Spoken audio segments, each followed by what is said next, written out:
జామ season fruit. జామకాయలంటే చాలామంది ఇష్టంగానే తింటారు. కొందరు జామకాయలను తింటే మరికొందరు జామ పండ్లను తినేందుకు ఆసక్తిని చూపిస్తారు. జామకాయలు కొద్దిగా దోరగా, పులుపు, తీపి రుచుల కలయికలో ఉంటాయి. జామ పండ్లు తీయగా ఉంటాయి. సాధారణంగా మనకు 3 కాలాల్లో ఏ కాలానికి ఆ ఫ్రూట్ తినడం ఎంతో మంచిదని వైద్యులు చెప్తూ ఉంటారు. ప్రస్తుతం వర్షాకాలం. ఇప్పుడు ఎక్కడ చూసినా జామ పండ్లే కనిపిస్తాయి మనకి. కానీ కొంతమంది జామ పండును చాలా తేలికగా తీసుకుంటారు. అది జస్ట్ ఫ్రూటే కదా, దాంట్లో ఏముందిలే అని. కానీ చాలామందికి తెలియని విషయం ఏంటంటే జామ పండు తినడం వల్ల మనకు ఎన్ని హెల్త్ బెనిఫిట్స్ మిస్ అవుతున్నామో మనకి తెలియదు.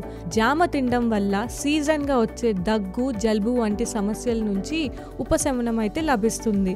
రోజు ఒక పండు తినడం వల్ల డయాబెటీస్ నుంచి బయటపడవచ్చు. అదే కాకుండా మనలో గుండెకు జామ ఎంతో మంచిది. ఈ కాయలను తింటే గ్యాస్, అజీర్తి, కడుపు నొప్పి, కడుపు ఉబ్బరం వంటి సమస్యలు తగ్గుతాయి. జీర్ణ వ్యవస్థ శుభ్రంగా మారుతుంది. పేగుల్లో ఉండే వ్యర్థాలు బయటకి పోతాయి. శరీరంలో రోగ నిరోధక వ్యవస్థ వృద్ధి చెందుతుంది.